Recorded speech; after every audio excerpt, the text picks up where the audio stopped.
I couldn't hold it in any longer, so I just let it out. "You're seeing someone else, aren't you?" I finally managed to say. Matthew looked genuinely surprised at first, but then, after a brief moment of thought, while he rubbed his forehead, he couldn't help but smirk. "You got me?" he admitted with a chuckle. "I guess I haven't been very loyal, and I don't feel bad about it," he added without a hint of guilt. Then, Matthew had something else to share. Walking over with that confident stride of his and a mischievous smile. "Listen, do me a favor, okay? Take extra care of the sick boy. He's taken a shine to you. Make him happy, it's the least you can do. Meanwhile, I'll be focusing on my new interest. If things go well with Mary and me, and we have a son, he will be the future CEO. That's the plan." Matthew seemed to have everything figured out, banking on having a child with Mary, the CEO's daughter, to secure a comfortable future, leveraging her family's power. It struck me as a sad and shallow strategy. Suddenly, the door burst open, and in came Paul, skillfully maneuvering his wheelchair. To everyone's surprise, he stood up and declared, "Mom, let's fight back.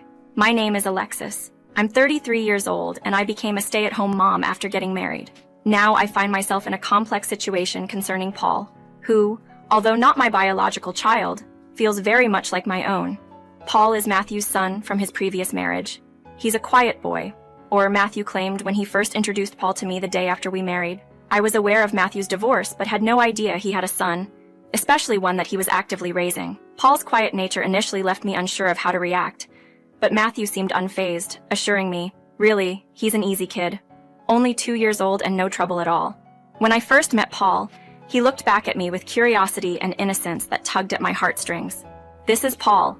Say hi to your new mom," Matthew encouraged. Pushed by his dad, Paul shyly greeted me, and just like that, I was thrown into motherhood. I had always imagined having children eventually, but I never thought I'd skip straight to being a mom to a 2-year-old. Paul turned out to be as low maintenance as Matthew had said.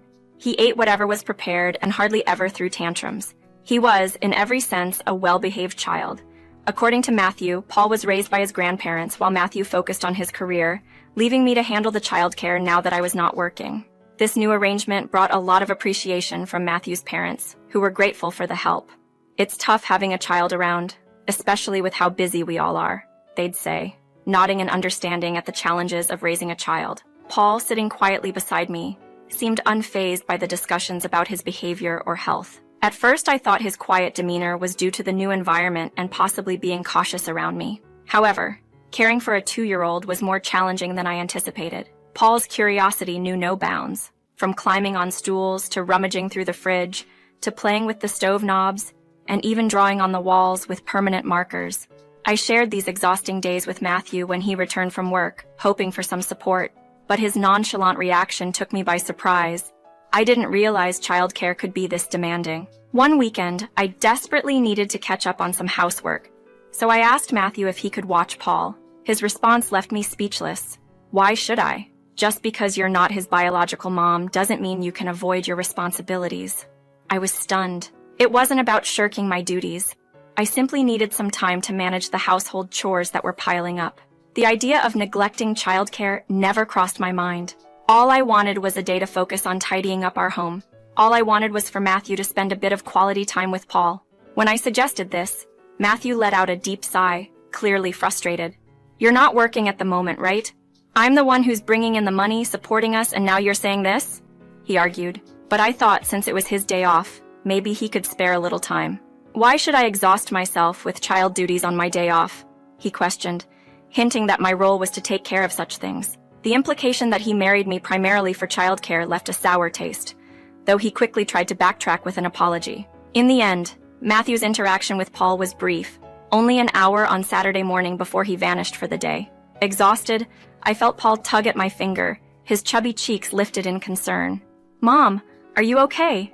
"You seem tired," he asked. His innocence and concern brought a smile to my face, and as I embraced him, his laughter filled the room.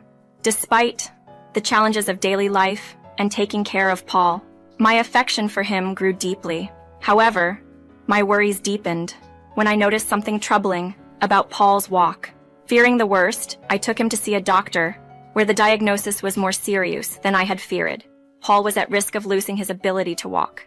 In shock, I attempted to contact Matthew, who was unreachable all day and night. When Matthew finally returned, He dismissed my concerns and frustration about his lack of communication with disdain. "Paul was in the hospital today," I managed to say through my trembling voice.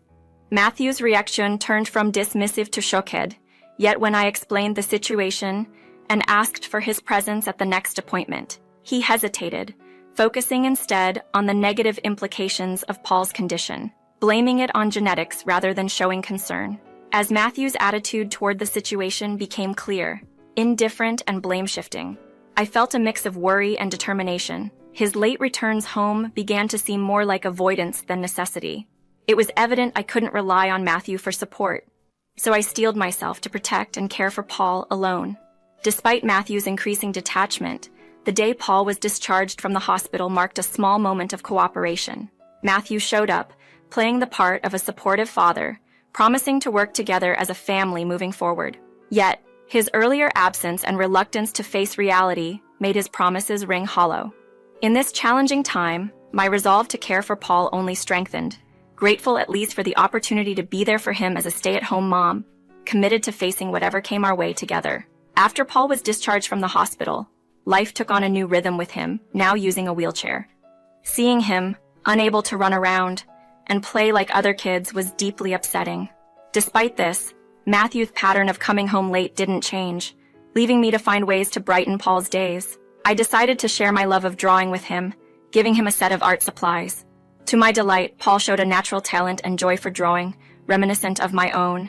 It was a small victory, seeing his eyes light up with happiness and focus as he immersed himself in his artwork. 3 years whisked by, and Paul adapted to life in a wheelchair, finding his joys and challenges. He was now 8 and seemed to enjoy school, which eased some of my worries. However, my attempts to connect with Matthew and address our growing distance felt like talking to a wall, leaving issues unresolved and tensions high.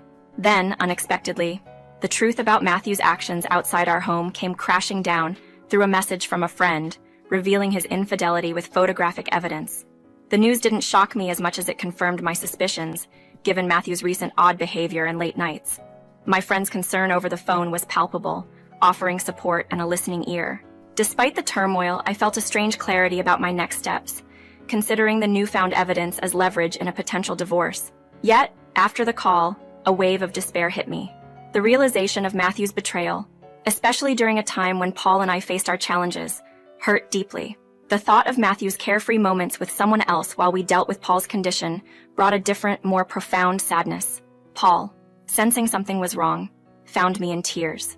His innocent question about his dad's actions towards me, stemming from his feeling that Matthew didn't care for him, broke my heart further. It was a moment of truth, questioning whether to continue living under the pretense that everything was fine or to confront Matthew and consider divorce. What would be best for Paul? The decision weighed heavily on me, leaving me torn between maintaining a semblance of normalcy for Paul's sake and the desire to free ourselves from a situation filled with deceit and neglect. In that vulnerable moment, Paul's concern for my well-being over his own reflected the bond we shared, a stark contrast to Matthew's absence. The dilemma of choosing between confronting the truth or enduring for Paul's benefit left me overwhelmed and seeking the best path forward for both our sakes. Paul shared something with me one day that broke my heart. "I didn't want to upset you, but I saw Dad with another woman. They seemed happy together," he confessed, his eyes cast downward. At that moment, as I embraced him, I realized the burden he had been carrying alone. This wasn't just about me anymore. It was about us. Paul's feelings towards his dad were mixed, but his love for me was clear. "I like you, Mom. I love you too," he said softly. That was the turning point for me, the moment I decided to pursue a divorce.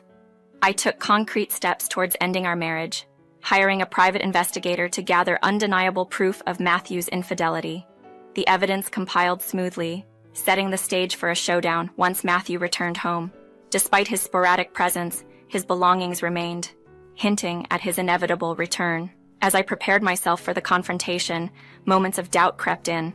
Was I making the right decision? My love for Matthew had long vanished, but the implications for Paul weighed heavily on my mind. Paul and I shared no blood relation, a fact that often troubled me, especially as I considered the prospect of custody post-divorce. Would Paul benefit from Matthew's presence in his life, however flawed it might be?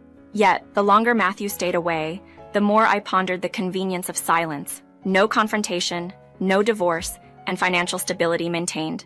But Paul, sensing my hesitation, offered his unwavering support, strengthening my resolve. When Matthew finally came home, it was time to address the elephant in the room. His reaction to my accusations was surprisingly nonchalant, readily admitting to his affairs and even welcoming the divorce. His eagerness to move on, especially with plans to start a new family with the CEO's daughter, was both shocking and hurtful. But amid our discussion, Paul entered the room, a silent testament to the family Matthew was willing to leave behind. The conversation with Matthew revealed his true priorities, focusing on a future that excluded Paul and me. His dismissive attitude towards his son's well-being, suggesting that I solely bear the responsibility, confirmed the necessity of our separation. Matthew's plans for a new life, banking on a relationship with the CEO's daughter for security, epitomized his selfishness and short-sightedness. At that moment, Paul's presence reminded us of what truly mattered. Despite Matthew's detachment, Paul and I had each other. The decision to divorce, though fraught with complexity, was ultimately about securing a happier, more honest future for Paul and me. As we faced the reality of our fractured family, it was clear that our strength lay in our bond, ready to navigate the challenges ahead together. Paul stayed in his seat, a thoughtful expression crossing his face before he suddenly suggested, "Wouldn't ongoing support be better than a one-time payment?" This took me aback, and I could see Matthew trying to appeal to my better nature. "You're compassionate, Alexis. You were considering taking Paul in even after our divorce, right? But let's face it, without a job or savings, life can be tough," he said, trying to convince me to reconsider. "So, what are you suggesting?" I asked, skepticism clear in my tone. Matthew, with an earnestness that seemed out of place, suggested we forget everything and start afresh, as if it was the only logical solution. "We can keep living as we were. It's a win-win situation. Let's just call it even this time," he proposed. I couldn't hide my disbelief. "Are you joking?" I asked, pointing out his absurdity. "Firstly, why am I being blamed here? You're the one who was unfaithful and mismanaged our finances, not me," I countered, dismissing his attempt to downplay his actions. Matthew tried to belittle my concerns by labeling me as just a housewife with limited qualifications, suggesting I wouldn't be able to find a job easily and that it would be better to stay with him. I quickly corrected him, "Don't worry about me, I've already secured a job." His surprise was evident. I explained, with Paul by my side, that we had found a unique way to contribute financially. "Thanks to Paul," I began, as Paul eagerly showed his tablet to Matthew. On the screen were videos of a young child's hands drawing, accompanied by a pleasant yet clumsy voiceover and the sight of heartfelt drawings. Paul had turned to drawing when his illness limited his physical activities.